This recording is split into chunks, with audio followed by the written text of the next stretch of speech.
Good morning. This is Dr. Jeff Craig, Superintendent of West Aurora Schools, and welcome to our second episode of West Talks 129. We're really pleasantly surprised to be able to welcome our guest this morning, our school board president, Mr. Bob Gonzalez. Welcome, Bob. Good morning, Dr. Craig. It's a pleasure to be here. Thanks for being here. This is exciting. Any of you that have got a chance to listen to our first podcast got to listen to Mr. Murphy and his experiences as the assistant principal at West Aurora High School. And we have a very different perspective to be able to have you on today, and we appreciate you taking the time to talk with us. Thank you. I appreciate it. So just kind of getting right into it, one of the things that we do is we're trying to talk about some of our staff members and some of our people that are part of our organization, some of their backgrounds, what brought them to this role now, some of the challenges, some of the highlights, their successes that they've experienced. And you've had a really unusual path, and that's probably an understatement.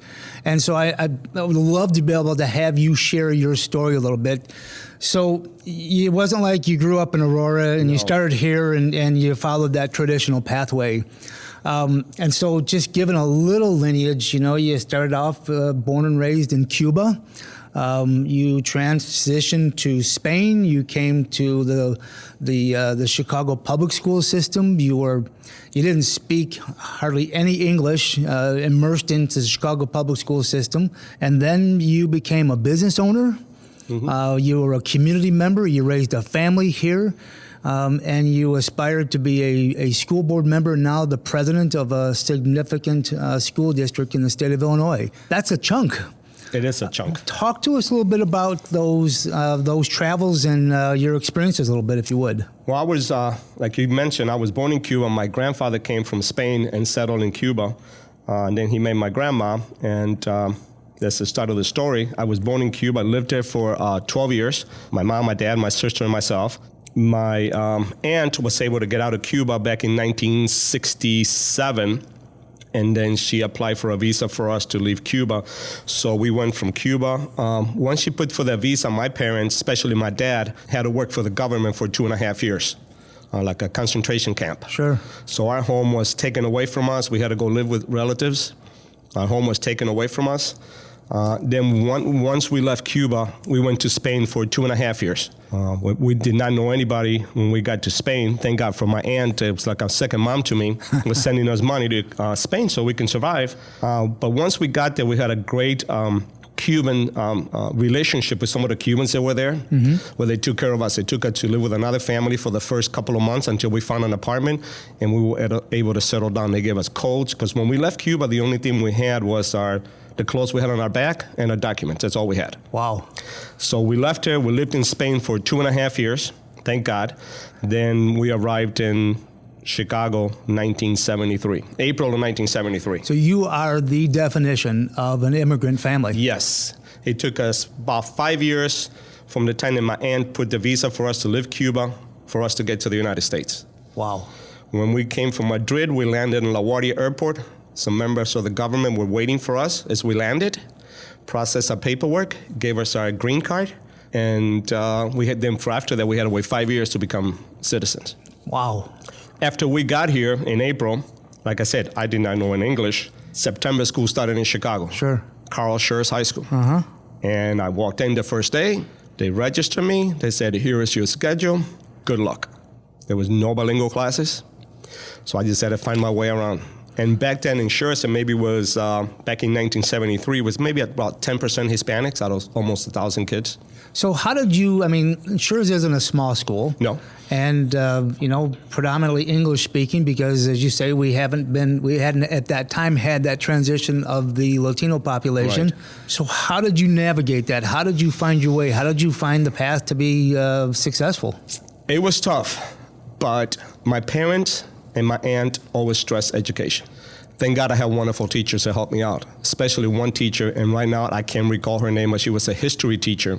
And every prep period that she had, she would bring me out, because it was my study hall, coincidence, and she would bring me out into the hallway, and she would start talking to me and teaching me English.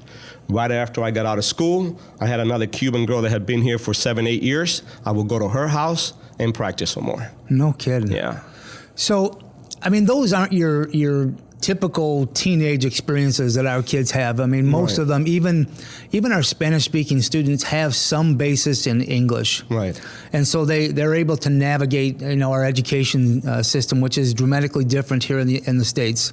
So those experiences, and I don't know if you want to get into your Cuban experiences. I know you have very strong feelings about that. And I mean, that was it's still in place today with, Right. with the dictatorship. And so we can get into that a little bit if you want. But those experiences from being able to flee Cuba to transitioning to Spain to Chicago public schools, how did those experiences help form who you are today? How did they impact your life? I think it made me a person that cares about others, because we went through the struggle, not having my parents having a farm and a store in Cuba, to the government coming in 1959 and taking everything away.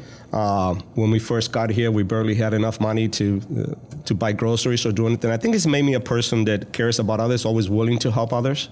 I know the struggles from coming from here, not speaking any English.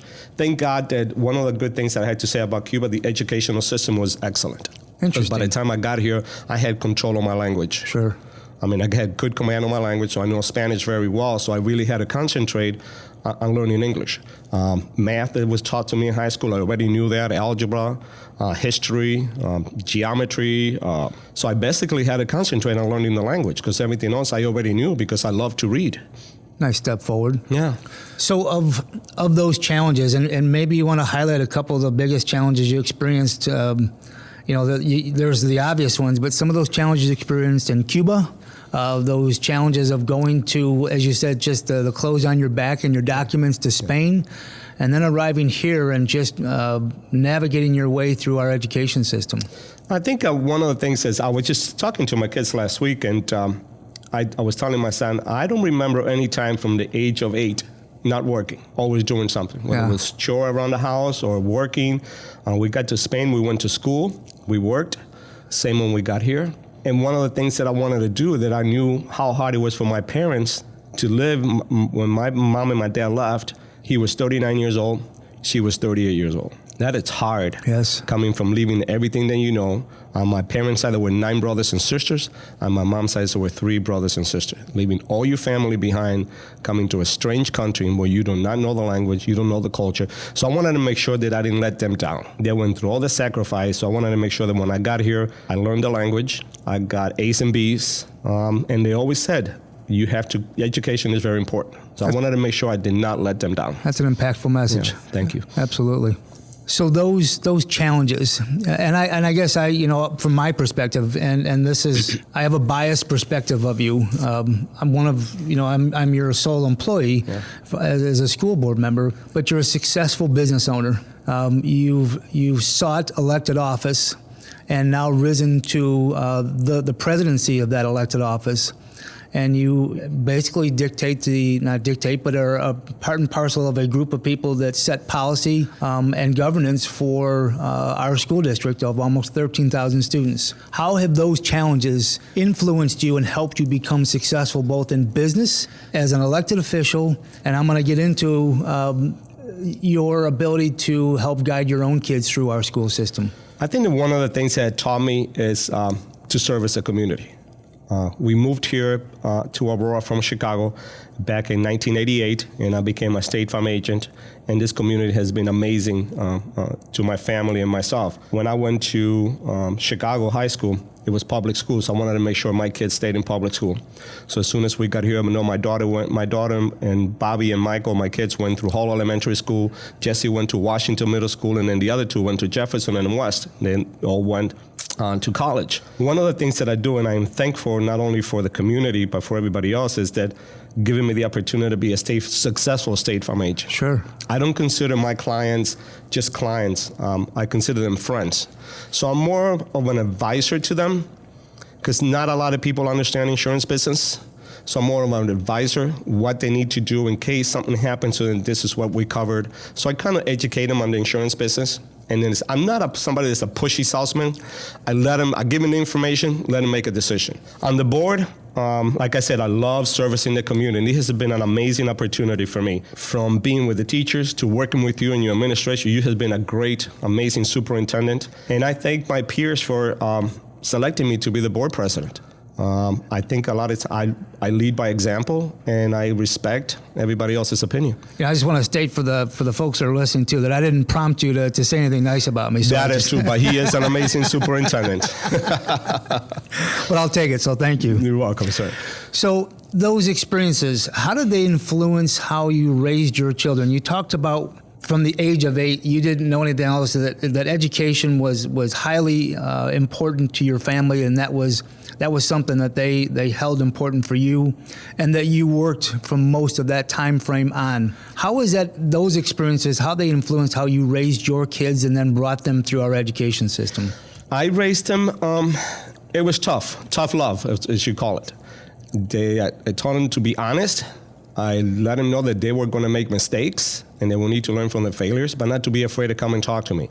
From the moment they were born, we started reading to them. My kids, every time I drove to Florida to go on vacation, it was all about books. We had tons of books in my home. Sure. And I told them education was very important. In my house was not if you're going to go to college, but what college you're going to. So from an early age, you had to go to elementary school, middle school, high school, and then you had to get a higher education. Absolutely. That's something that it's very interesting when you see the transition from being a youth ourselves, and then when we become parents, of how we can impart those priorities and live those priorities. I think that's something that speaks a lot. Yeah. That here your kids are very successful, raising families. They're in business, they're in education, and they're raising their own kids.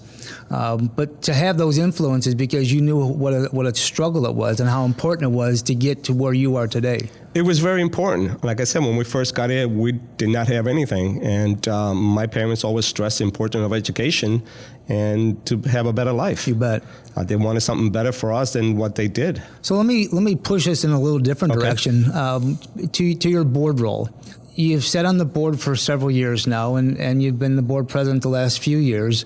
What are some of the, if you were, let's talk about the successes first, those highlights that you would point to that you're super proud of as a board member or a board president? Well, again, you didn't prompt me to say this, but one of my greatest success has been sitting on the committee to hire you as a superintendent. Thank you. Another one is seeing all the hard work that you put in to pass a referendum so that we can have a geothermal in our schools and our kids sitting in a classroom with 120 degrees and study. Yes.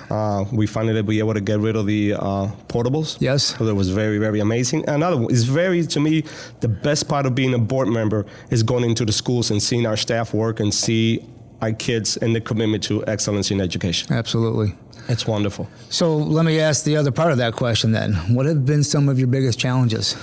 Biggest challenges as a board president? Not only our financial commitment, but as a board president, I have to deal with 7 different personalities. And I think that that's one of the things that my experiences in life have coached me to do that, because I respect everybody else's opinion. Sure. And I want to make sure that I hear everybody. One of the things that I had to learn when to be a president is when to step back and just listen instead of inputting my opinion, but sitting back and listening to everybody else's opinion and making a decision. So are there, aside from some of those really big highlights, is there something else that is most fulfilling about being able to serve in your capacity as a board member? Yes. Not only am I able to serve the community, because it's been great to us, but like I said before, going into different schools, not only seeing some of the struggles, but only seeing how some of our kids are successful. I just was able to be a judge at Smith Elementary School for one of the speech contests for 5th grade. Absolutely. And what an amazing, we had 12 contestants, and it's just great to see them coming out and speaking in front of their peers. And there's a lot of pressure. And one of the girls, I want to finish in first place, she was just amazing, the way she just stood back and the body language and how she memorized her speech. I know you have a great appreciation for public speaking because you love to do it so much yourself. Oh, yeah, I love that. But she was just amazing. And that's the stuff that makes worthwhile. That's the best part of being a board member. Awesome. So, I asked this in our previous episode, and it's always interesting to kind of pry a little bit into what motivates you, or do you read a certain author or a certain type of books that kind of give you some balance or give you some insights? So I'm curious, is there some type of a motivational mindfulness author or book or some type of information that kind of pushes you or that you kind of refer to? I tell you, from the beginning, my biggest motivators were my mom and my dad. I give them a lot of credit for doing what they did so that we can have a better life. Not only my dad working for 2.5 years in a concentration camp in Cuba in order to get out, but then coming to Spain not knowing anybody. And then coming here. He was here, and within a week of being here, he was already working. He did not know the language, but he went to work, and he worked until he retired at the age of 62. Wow. And he worked very hard, and so did my mom. And neither one of them knew the language. And if I knew if it was tough for me, imagine somebody at the age of 40 coming to a strange country. So that were my biggest motivators. About books, I really don't have one author. I love history. Yes. So that teaches me a lot. And another one, so a lot of people don't know, and I am a huge comic book fan. Wow. So I read that. And do you collect? I collect. I have about 2,000 of them. No kidding. I collect most of them. And that it has taught me a lot.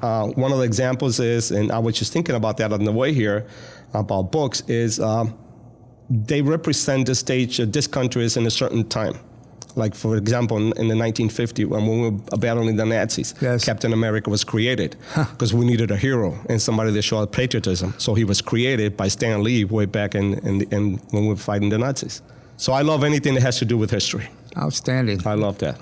So I'm going to ask you to do a little public service announcement here.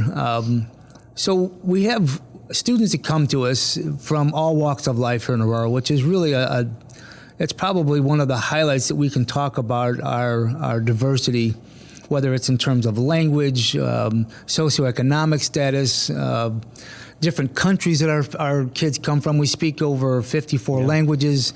We're a World Relief Identified community. So we're our own small melting pot here. And some of those kids, they experience different challenges, maybe not to the extremes that you did when you were younger.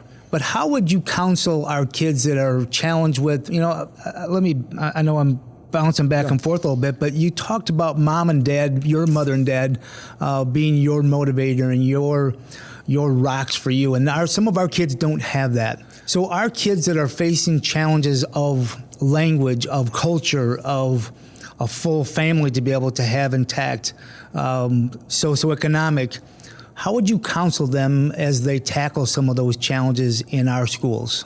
Like I said, my mom and dad were my motivators. But if you don't have that at home, find an adult that you can trust. I volunteered for many, many years at Big Brothers Big Sister. And I had one student that I mentor twice a week. Set goals for yourself. And you don't have to set a huge goal, but set small goals. And as soon as you attain those goals, keep setting more goals for yourself. Focus on what you need to do. I was focused when I got here on learning the language, making sure I got good grades, because I don't want to disappoint my parents. That was my biggest concern. Sure. I didn't want to disappoint them at all.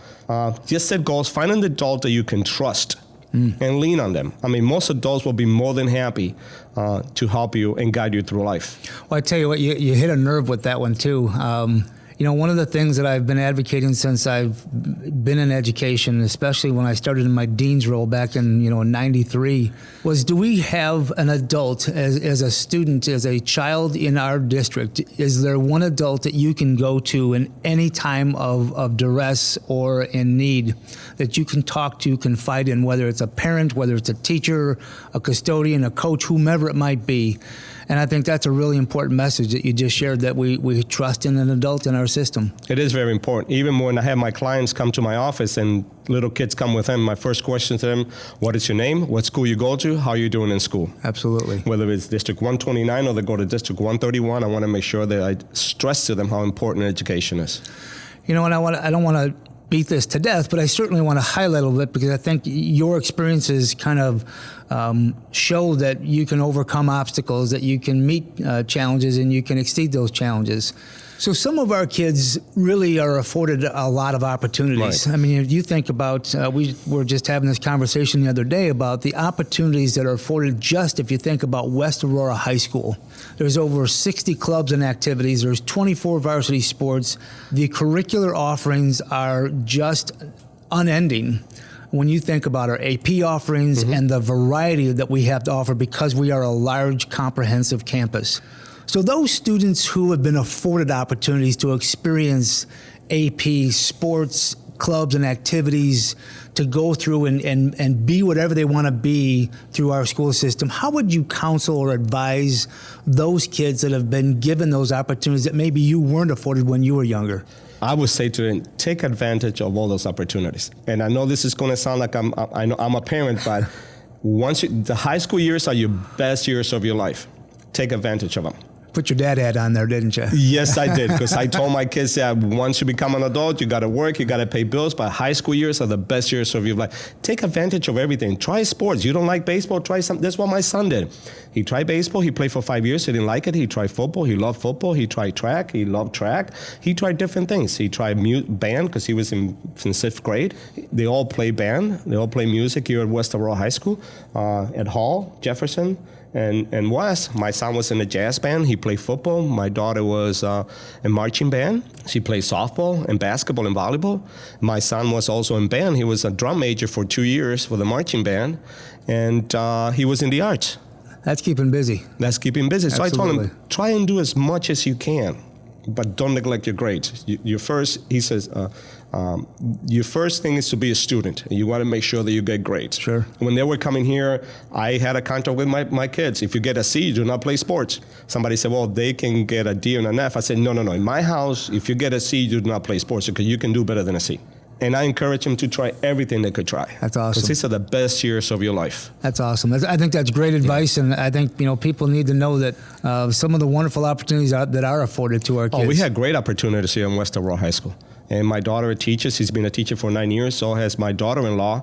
And they are mesmerized by the opportunities that we have here. That's awesome. You've had a very well-rounded background. You've had a very full menu of experiences, and I think you have a lot to offer and a lot of messages to share with people. Is there one particular message that you'd want to leave with folks as kind of a Bob Gonzalez-ism that here's a thought from you? The one thing that I have always led my life with is I always try to help as many people as I can. I do as many favors as I can, and I never look back. For example, I have clients I might stay from clients, but because they don't speak the language, they come to my office with other sorts of paperwork that they don't understand. And I'm able to read it for them, translate for them, and do them the favor of understanding what's going on. I've always live my life with do the best you can and help others as much as you can. It's very gratifying. It is true when they say it's better to give than to receive. It is true. Well, I know that your clients are not just clients, and they come in because of the relationships you've built. I know that you try to build those relationships within the board and within our school community, and we're grateful for your leadership. We appreciate all that you bring to bear, and I think your calm demeanor plays an important role.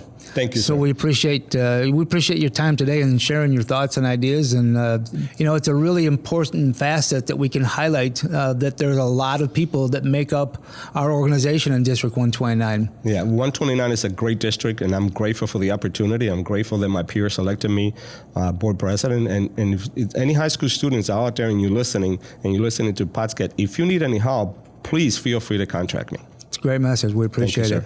Well, thank you for your time this morning. It's an honor and a pleasure to be able to have a good conversation with you and share some of your story. I think that's really what's important is get to know who you are. The people listening today get a chance to learn a little more about our school board president and your background and how you got to be where you are today. And we're grateful that you're here. So thank you for doing that. Thank you, sir.